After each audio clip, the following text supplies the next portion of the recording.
Nevertheless, let's talk about that later. Let's get into the subject right now about people trying to shake down for a come up.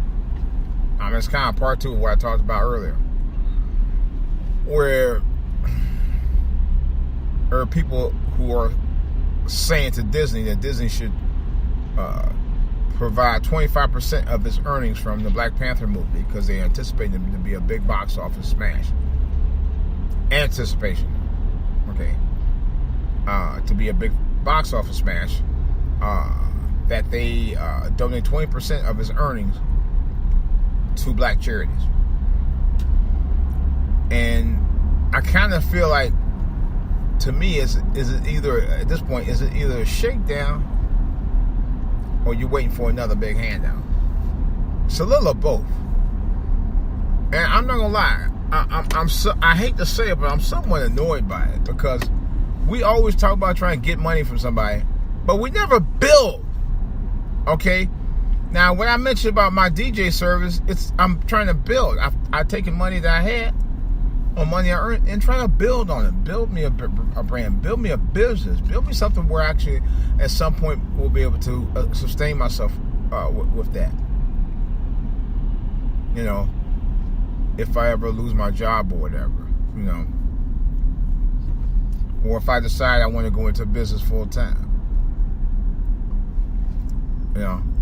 Some side jobs are actually worth the effort of trying to build into a business, especially if you're really good at it. You know, and I think from the reviews I've been getting for the last 3 or 4 gigs I've been doing over the years, maybe it's something I do want to do. I just need to. My biggest thing is I need to get bigger, build a bigger clientele. If I could get a bigger clientele, I don't think I have a problem getting gigs. You know. But like I said, I'm from the James Brown old school. Let me open the door and I get it myself. You know, because in 2018, this is me.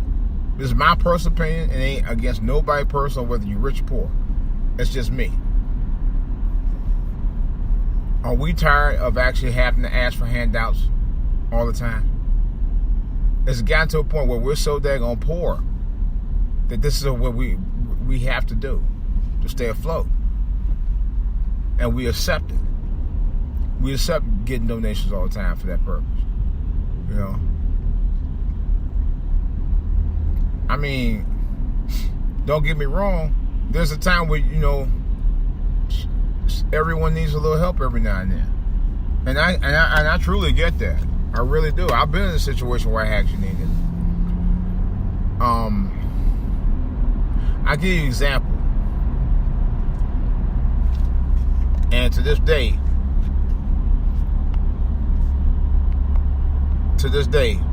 it still touches my heart.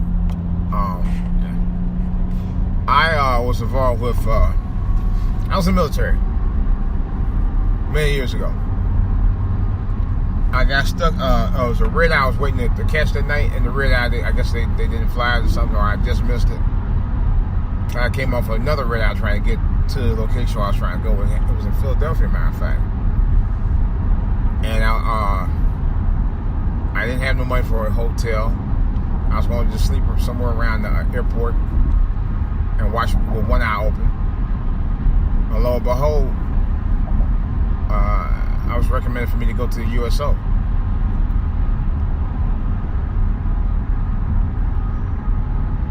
They took so well care of me, man. They really did. They made sure I had a blanket, warm blanket, take my shoes off, go to sleep.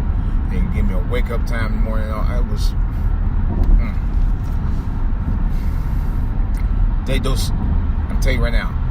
They do so many good things for the military, man. USO, man, God bless them. I'm telling you right now. And this is from my heart. It's probably about late 80s.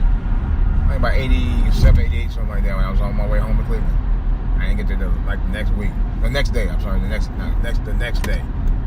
But the USO, man, I'm telling you, they are really, really generous, caring people, man. I love them, man. I ain't gonna lie. I'm actually seriously thinking about either becoming a volunteer for USO or just sending donations. Or maybe start a GoFundMe campaign for them, because they do go to bat for people, man. They really do. They really do, especially for our military, man. We need those guys. And because I remember I was once a soldier myself, and they were there for me when I needed them the most. Now, something like that, yeah. But just for somebody to just get a bunch of butter biscuits, I'll give you an example. But something like that, yeah. Absolutely. I'll wholeheartedly support that. Now, if you just out there, like, for example, last year, Mr. Sotomayor, and I give him credit for this. He did a video where I think it was in Detroit. I'm not sure exactly where. I think it might have been Detroit, where they had a toy drive. All right, and of course, some kids, need to get an opportunity to get toys because, of course, they ain't got no parents who gonna support them to get what they need. And the toy drive turned ugly. Parents fighting over it. Oh my God. It was so ridiculous. I think they ran out of toys and food and all that. And you know how Negroes is. When they don't get enough of what they want for free, they will fight. And that's kind of what happened. It was really sad though, man. Because the kids are the ones right in the middle of that bullshit, because these parents are being, uppity. I don't know how you gonna be uppity, but I never understood that anyway. But it was just sad. And they were fighting over all them toys. For toys, they're gonna last for about a season or two. And yet the parents, those same parents, and I know, not from personal experience, for people who I know personally who actually had who was involved with receiving them at the toy drive. Usually they be giving away tons of toys to these kids, man. Tons of toys. I'm telling you for a fact. I've seen it happen. They be getting all kinds of stuff. They get stuff I never got as a kid. And we weren't poor. Well, we weren't rich either, but I'm just saying. And I remember that takes me back to many, many years ago. My dad was telling me when he lived down in Mississippi, where they were happy just to get a shoebox full of candy and cookies and fruits. And we have started that tradition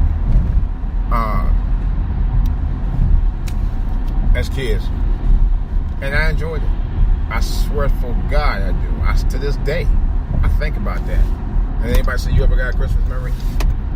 And that Christmas thing started, I think, like in the early 70s with us. And went on for years. And then I think my sister did the same tradition with her kids. I don't know if my brother did with his kids. But I did it with my son. And my son enjoyed it. Matter of fact, I did it for my son and my wife. They enjoyed it. They loved it. But it's those things.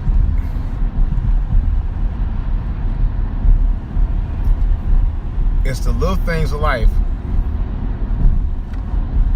It's weird, man. Sometimes when I talk about certain things like that, I get really emotional about it. Man, I don't mean like boo-hoo, but I'm pretty close, man. Because I think our society and our culture has gone away from being appreciative of the small things. I really do believe that. We've gone away from that. We like the big shit, And the story I just told you was a prime example of how people used to appreciate the smaller things in life that gets to your heart. No, not no more. These people have been Negroes today, man. Just, I don't know. Not as appreciative, man. If I was to get somebody a shoebox full of candy and, fruit and stuff, maybe a little toy or something like that, they'd be like, hey, that's all you'll give me? That's it? That's the mentality. It's their ratchet ass mentality, what I call the ratchet ass reality show mentality that Negroes have out here today. And they got plenty of it. But they're so unappreciative, it's not even funny. It's not even funny. It's not. It's really not.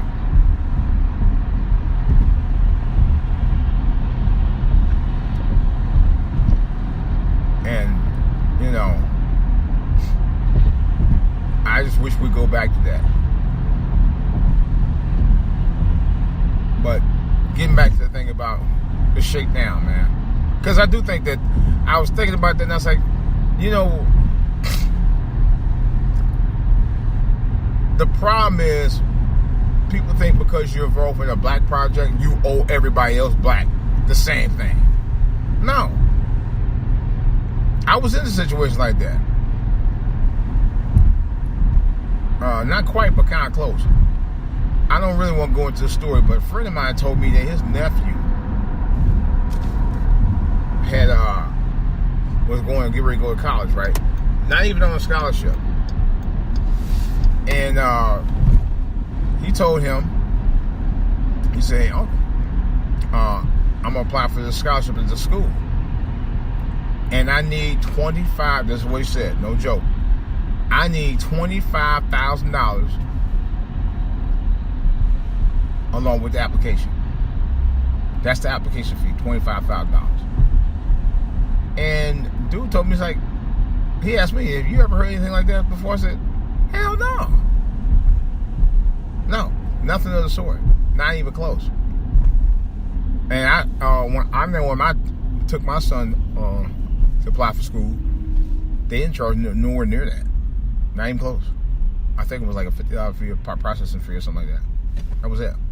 It was not refundable, but still, you know. So I told dude, I said, dude, your nephew's trying to gyp you, man. Your nephew someone influenced him to try to get some money out of you. And I know they did. That same nephew wanted him to buy him a guitar. And the uncle was like, let me hear you play. And they went to the local guitar store. And the nephew told the uncle, like, well, I really can't really play that good. The reason why the nephew told him, the uncle, that is because the nephew was getting ready to start in college, and he was going to be learning music theory and all that in school, in college. And he needed to get a guitar that was, of course, I think it was either 6-string or 12-string. But he was, he had his uncle thinking that, he could play guitar right then and there. Because he was saying, I could use, I could go play at church or something. But he didn't know how to play. He's like, I'm not going to buy you something unless you learn how to play it. And he told me, he's like, learn your craft. Learn your craft. But basically was telling him, hey, you can't build on something unless you build on you first. You have to start somewhere to make something. Okay? You can't make music unless you learn music. You can't make money unless you know the ins and outs of money and what to do with money and how to use money in a business. There's no point you giving away money or charities to people unless people eventually going to turn around and build on it based on that. Okay? Like with the thing with Black Panther. Black Panther is set to make money. Now, it's out this Friday, February 16th. And there are black actors, there are black people who work behind the scenes, including writers and directors. Okay? There's a black director, I forgot his name, Ryan Collier. But anyway, young guy too. I don't think he's 30 years old. He already directed two other major hit films, Fruitvale Station and Creed. Creed was a epically well-crafted film. I love Creed. I ain't gonna lie. A lot of people I know, I don't know of one person who didn't like Creed. Creed was like, it wasn't even a Rocky film, even though Sylvester Stallone was in it. But Creed was a really good movie. It was, I don't even know how to describe it. I only seen it once. I might have to watch it again, but it was that good. It was a good movie. I thought it was going to be a bust, but it was really good. I've yet to see Fruitvale Station because I actually saw the actual incident that happened in L.A. and it broke my heart. I was like, I got to a point I couldn't even watch it. I can't watch the movie because it was so sad. It was heartbreaking. And the guy who did the shooting, man, got off. The cop, he did 2 years. He walked.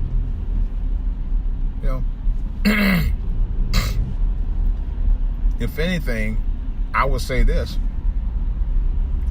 We should be taking some of these resources that we get for charitable purposes and use them to fight the injustices in this country, man. Especially when it comes to murder of people like Eric Gardner and Trayvon Martin and Jordan Davis and Mike Brown and the like. But to me, I don't care what anybody said. I'm still upset, and I was thinking about that today. I'm still very upset about what happened to Trayvon Martin because all of the evidence was there. People were like, whatever the guy's name, I can't think of that son of a bitch name, who murdered Trayvon Martin, because that's what he did, was on audio being told by a police officer, a 911 duty officer, not to pursue him. They were specifically told to do that. This guy's walking today. 6-7 years later. 6 years later, he's still walking. This guy's still walking.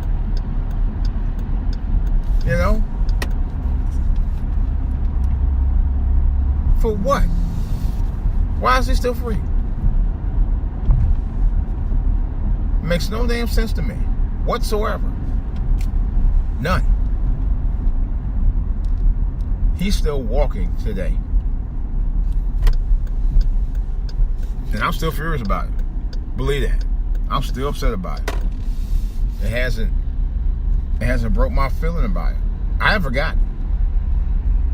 Because I remember when Joe Madison on Satellite Radio played the audio on it. He had the exclusive audio on it with the first half, sometime after it happened. And people are still upset. I don't know what people are upset about it. I know damn well I'm still hot about it. Because that guy should have never gotten away with it. He's assaulted other people as well. He's actually shot other people, and he's still walking. He hasn't done no crime for what he did. None. He still gets away with what the fuck he want to get away with because his dad is supposedly high up. And they try to say, well, that guy's Mexican. It doesn't matter whether he's fucking Mexican or white. He's wrong. I don't care what color he is. He would have been wrong in my eyes no matter who he was. Black, white, pink, green, blue, or purple stars. He was dead wrong. All day.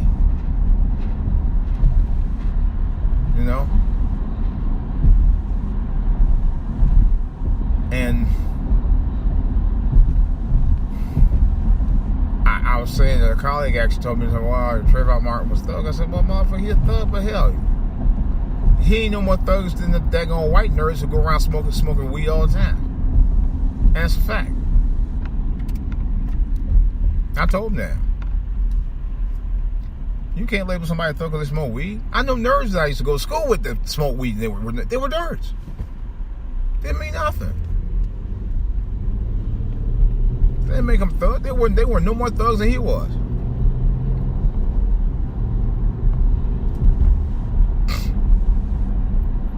And he was no more thugs than they were. As far as I know. As far as I can tell. But, it didn't matter. People don't realize you could be a thug and not be a criminal. Or you could be a wannabe thug and not be a criminal. Or you can smoke weed and not be a criminal. People realize that. That's the truth. What's going on here? That's just a fact, Jack. That's all there is to it. What's that stigma like, oh yeah, you a thug. Shut up. Really? Oh my God. The nerve of some people, man. Seriously. The nerve of some people. But I just wish we focus our attention on instead of everybody trying to look for freebies all the time. Or looking for somebody to try to, always trying to give you something that you didn't try to earn. Work for it. I left home in 1986 with not even $100 in my pocket. And I vowed I wasn't going to even go back home to visit unless I was gainfully employed. I vowed to that. I vowed to that. And I made good on it. Because I was determined to make something of myself.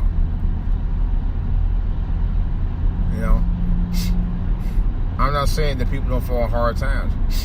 But your mentality doesn't have to doesn't have to be there. That's the point I'm trying to make. You may have had issues with family. Mama was a crackhead. Daddy would abandon you or whatever. Does that mean you gotta stay in that zone? No. You don't have to live that mentality. I've had issues with my family. Does it mean I gotta stay in that mentality because they're in it? No. And I didn't. I didn't want to. I wanted to do better. I wanted to be better. I didn't try to think I was better, but I wanted to be better for myself so I can be a very productive person in my life and handle the business I need to handle within myself and eventually raise my own family. Open up the door and I get it myself. Or I open up the door and I get it myself. That's the whole point of it. People talking about, y'all need to stop talking about that do for self mentality. No, I'm going to keep talking about it.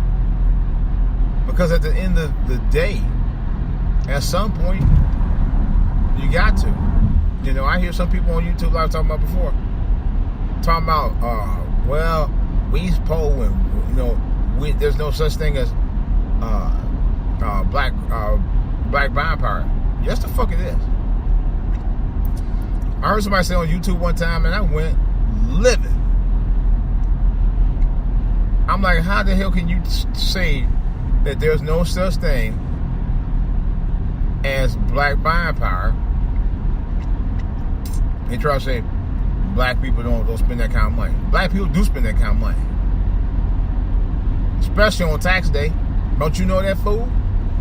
You know the fucking fool I'm talking about. Ain't no such thing in black buying power. Yes, there is, bitch. Yes, there is.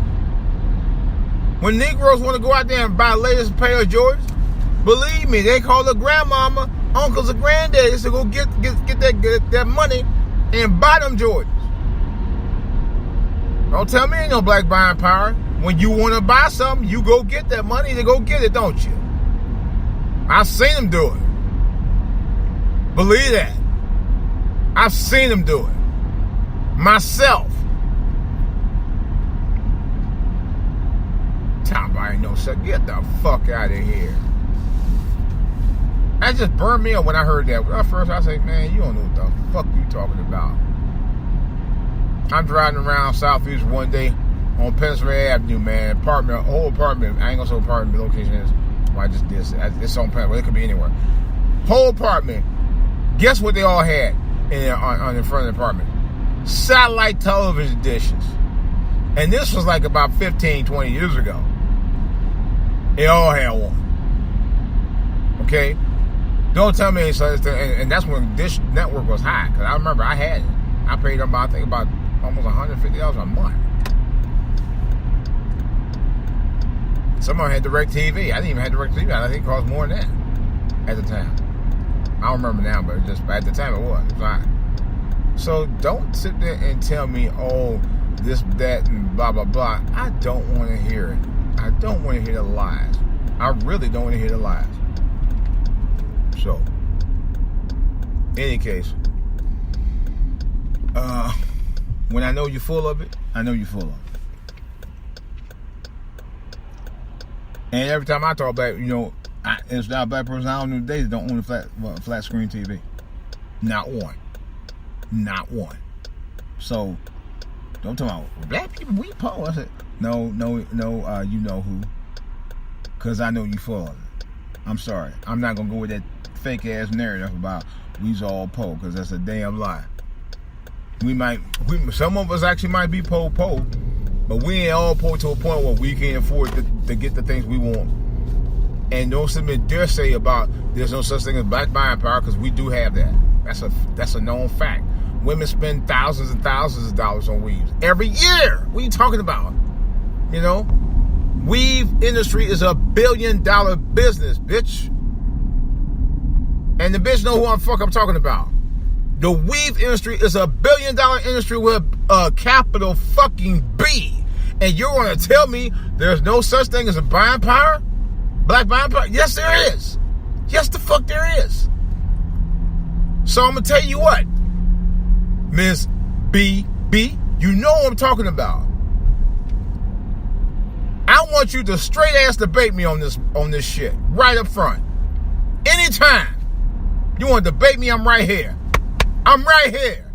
Because I'm tired of the fucking fake ass black narrative about, oh, we too poor to have black buying power. The biggest motherfucking lie ever told.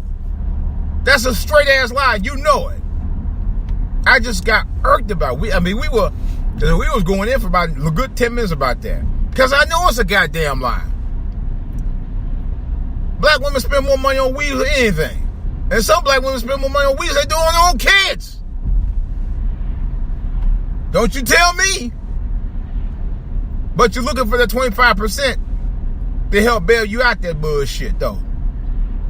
From Black Panther. Really? This is the point I'm talking about. You're looking for the come-uppers via the handouts, but then you go out there and doing something, spending money on shit you don't fucking need or can't afford, or something you don't need to be trying to spend that you know you can't afford. They do it every day. That's what I said. If we're gonna be donating to any black charities, donate to black charities that's worth donating to. Don't be donating to Feed My 5 and 10 Kids. That's something you should be doing your own damn self. That's the point I'm trying to make. In other words, if we're going to be doing that kind of donation, let's just not just do it like have every black movie that's going to be big open up the doors and then donate it to those charities. No. Let's build on it. Build our own studios. Build our own production companies. Donate to scholarships, if anything. And then, like for example, Black Panther, okay? Disney owns the rights to it via Marvel Studios. Donate it to a school that's into the theater. Something along that line. That's probably people who need to get it. As far as I'm concerned. Because after all, you have writers, directors, actors who are all involved in Black Panther. Okay? But unless you own your own studio, you can't call the shots on that money. You can't tell Disney. That's like Monique was trying to do with the Netflix thing. She tried to tell Netflix, you need to pay me. Netflix, you ain't right. No, Netflix can do what the fuck they want to do. People forget that shit. Netflix can do what the fuck they want to do. If they don't think that you're going to bring anything to the table to make any money for them, they have a right to turn you down. Companies do it all the time. Oh, guess what? Companies don't base it on your awards. They base it on what you can do. They base it on your value of your current situation as an artist. They strictly based it on that and nothing else. That's what it's all about, baby. Your value. And nothing else. Nothing else. That's all there's to it. Alright, guys. DJ Wolf. I'm out, Z.